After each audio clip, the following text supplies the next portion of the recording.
Dictation गति 100 शब्द प्रति मिनट स्टार्ट। हम सांस्कृतिक संस्थानों, नृत्य और योग स्कूलों, आयुर्वेद क्लिनिकों और भारतीय स्टोर तथा रेस्टोरेंट के विशाल नेटवर्क को बनाने में आपके द्वारा किए गए प्रयास की भी अत्यंत सराहना करते हैं। आप सभी के द्वारा किए गए ये कार्य पूरे क्रोएशिया में और सभी आयु के समूहों में भारत को लोकप्रिय बनाया है। हमें यह जानकर अत्यंत हर्ष का अनुभव हुआ कि पिछले साल क्रोएशिया के 37 शहरों में अंतर्राष्ट्रीय योग दिवस मनाया गया था। मुझे यह ज्ञात है कि क्रोएशिया में भारत महोत्सव पिछले महीने आरंभ किया गया था, अतः यह महोत्सव भविष्य में क्रोएशियाई लोगों को भारत के विभिन्न पहलुओं से अवगत कराने में सक्षम होगा। हम अपने प्रवासी और उनकी भलाई के लिए सबसे अधिक महत्व देते हैं। हाल के वर्षों में हमने आपके साथ अपने संपर्क को मजबूत करने और आपको भारत के करीब लाने के लिए कई पहल की है। हमारी ओसीआई कार्ड योजना को कई लोगों के लाभ के लिए अधिक लचीला बनाया गया है। हमारे दूतावास आपके मुद्दों से निपटने में अधिक सक्रिय हैं। आप तक पहुंचने और आपकी चिंताओं को सुनने के लिए हमने तकनीक का उपयोग किया है, विशेष रूप से सोशल मीडिया। हम काउंसलर सेवाओं की डिलीवरी को और अधिक कुशल बनाने के लिए काम कर रहे हैं। विदेश में एक भारतीय के रूप में आपको गर्व महसूस करना चाहिए और आश्वस्त होना चाहिए कि भारत जरूरत के समय आपके लिए वहां उपस्थित रहेगा। यह 90,000 से अधिक भारतीयों का मामला था जिन्हें हमने पिछले 5 वर्षों में संघर्ष, हिंसा और प्राकृतिक आपदाओं से बचाया था।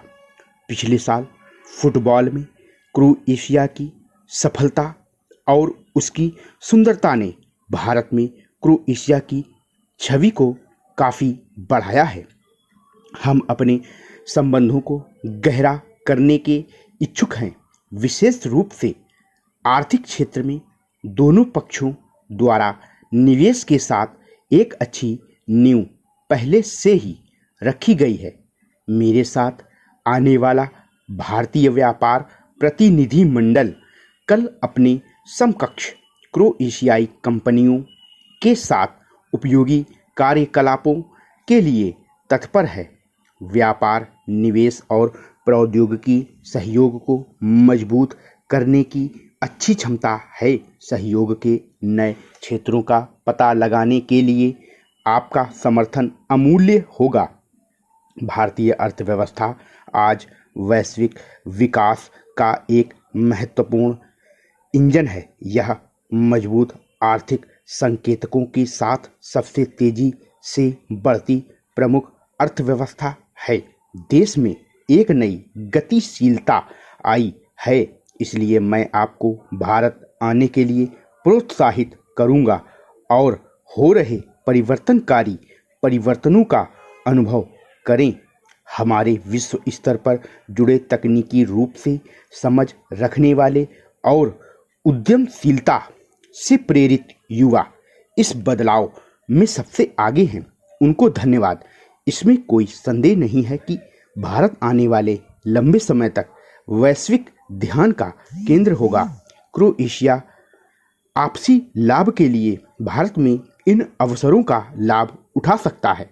हमारे राष्ट्रीय कार्यक्रम जैसे make in India, digital India और स्टार्टअप इंडिया नई व्यावसायिक संभावनाएं प्रदान करते हैं।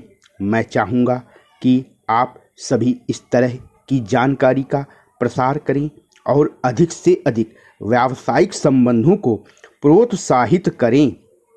लोकतंत्र, बहुलवाद और शांति के मूल्य जिन पर भारत खड़ा है और इसकी आर्थिक विकास की कहानी ने मिलकर भारत को एक ताकत बना दिया है। हम वैश्विक चुनौतियों के समाधान खोजने के लिए सभी के साथ काम करने के लिए तैयार हैं। हम सभी से दोस्ती का हाथ बढ़ाने के लिए तैयार हैं।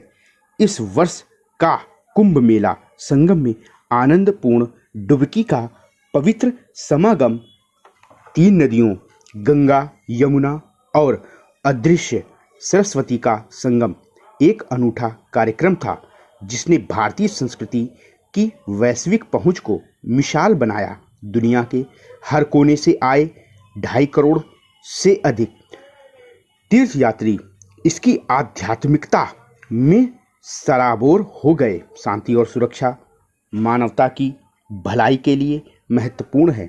आतंकवाद के खिलाफ लगातार समर्थन के लिए हम क्रोएशिया सरकार के प्रति आभारी हैं। विश्व को आतंकवादियों को शरण देने और समर्थन करने वालों के खिलाफ निर्णायक कार्रवाई करने की आवश्यकता है। भारत के लिए हमने यह स्पष्ट कर दिया है कि हम अपनी रक्षा के लिए, अपनी सुरक्षा के लिए सभी आवश्यक उपाय करेंगे ताकि हम अपने लोगों का कल्याण कर सकें।